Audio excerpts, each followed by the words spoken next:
3-3, solving equations by adding or subtracting. As a hint, you've already done this before. Now you just have to remember the rules for adding and subtracting integers. Same 3 steps as the last time. 1, copy the problem exactly as it's written.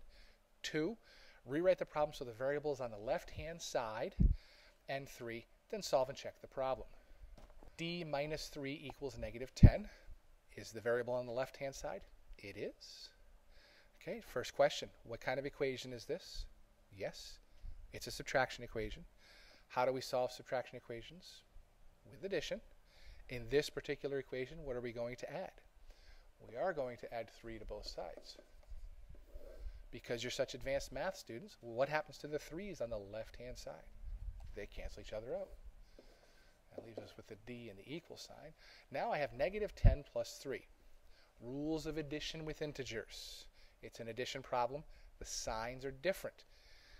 Goes back to case number 2. If the signs are different, subtract the smaller one from the larger number, and then take the sign of the larger number. 10 is a bigger number than 3, so 10 minus 3 is 7. And it's going to be a negative 7 because 10 was negative. In this particular equation, we're going to check your work. Putting in negative 7 for the D. Negative minus 3 equals negative 10. Do you remember what this says? Does this say negative 7 minus 3 equals negative 10? No, it doesn't. I hope this math equals this math. Very good. Now, it's subtraction with integers, so we need to change it into addition. Negative 7 stays the same. Subtraction turns into addition. Positive 3 turns into negative 3. And now I have negative 7 plus negative 3 equals negative 10. Again, I hope this math equals this math. Should be getting clearer. Negative 7 and negative 3, both negative numbers. Add them together, get 10. Keep the common sign, which was negative. Does negative 10 equal negative 10? Yes, it does. And there you go. This is what your work's going to look like for just about every single problem you solve tonight. Here we have 11 equals 2 minus n. We can rewrite this as 2 minus n equals 11. The variable is not on the left-hand side yet. We have to change this. 2 plus negative n equals 11. Now it's addition. Now we can switch these two, so we have negative n plus 2 equals 11. Now it looks the way we like it to look. What kind of equation is it? It's addition. How do we solve addition equations? Yes, with subtraction. In this particular equation, what are we going to subtract? We're going to subtract 2 from both sides of the equation. Because you're such advanced math students, what happens to the 2's on the left-hand side? They cancel each other out.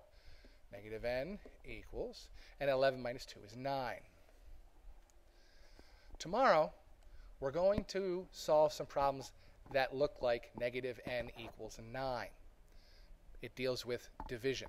We're not doing division equations today. Today we're just doing addition and subtraction equations. So I'm going to teach you a trick today. Tomorrow we'll see why this trick works.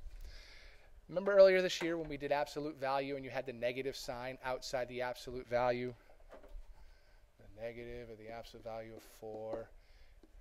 And we took the negative sign and we brought it to the answer. You're going to do that today. You're going to take the negative sign from the n and you're going to put it with the number in the answer. So n equals negative 9. I'm going to erase the absolute value for a moment because we're going to check this problem. We're going to make sure it works. 11 equals 2 minus n. I hope this math equals this math. 11 equals 2 minus negative 9. You can put parentheses around the negative 9 if you wish. You do not have to. It's a subtraction problem, so we need to turn it into addition. I hope this math equals 2. Subtraction turns into addition, and negative 9 turns into positive 9. I hope this math equals this math. 11 equals, and 2 and 9 is 11. Does 11 in fact equal 11? Yes. So, taught you a trick. If you have a negative with a variable, you can move it over into the answer. and the problem ends up being correct. I don't believe you'll see many of these tonight on your homework, but be aware that they do exist. Next type of problem you're going to see, and in fact I'd like you to do this with all of your problems from now on just to get in the habit of doing it. It's called graphing the solution. It's one step further than in solving equation. It's one step further than what you've just been doing. We're going to solve an equation, m plus 3 equals 6. It's an addition equation. We solve by subtracting. Subtract 3 from both sides. Advanced math students tell us that these 3's cancel each other out, and you get m equals 3. We check it. Getting ahead of myself. I hope this math equals this math. I substitute in my 3 for m. I hope this math equals this math again, and 3 and 3 is 6. Does 6 in fact equal 6? Yes, it does. So this problem checks out. Now, step 2, graph the answer. Put a number line on. And the variable was 3. That's the answer. So on your number line, you put a 3. You put a dot on the 3.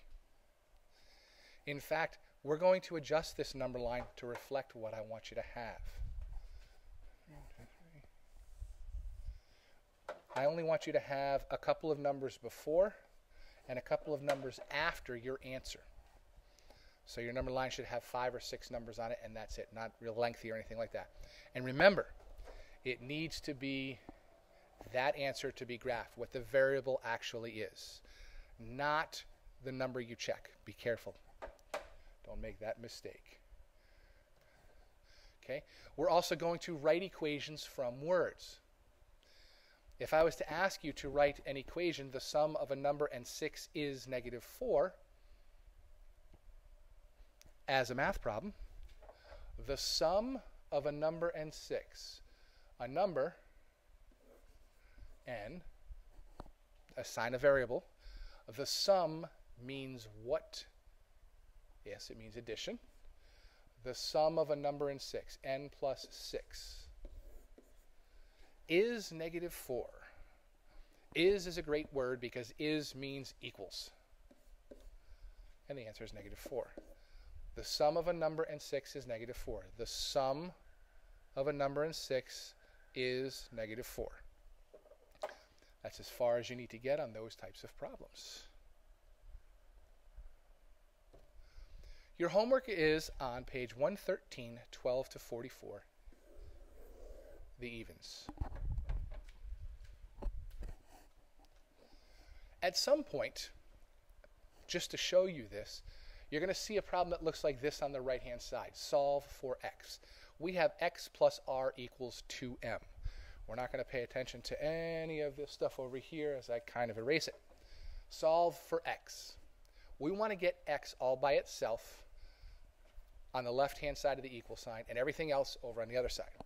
Remember, x, r, and m are just numbers. We can add, subtract, multiply, and divide numbers. We can do that with variables as well. So in order to solve this equation for the variable x, we treat r like a number. What kind of problem is it? This is an addition problem because it's x plus r. How do we solve addition problems? We subtract. In this particular equation, what are we going to subtract? We're going to subtract the variable r from both sides. Because you're such advanced math students, what happens to the r's on the left-hand side? They cancel each other out. If they were numbers, let's say they were 7s, it would be 7 and 7. They would cancel each other out. Makes no difference. Numbers are variables. But it has to be the same variable. X equals 2m minus the r we subtracted from the other side. Can we combine 2m and the minus r? No, we can't. M and r are two separate variables. So we now have x equals 2 times m minus r. We solve this equation for the variable x. This will show up periodically throughout the year, something you'll need to be able to do.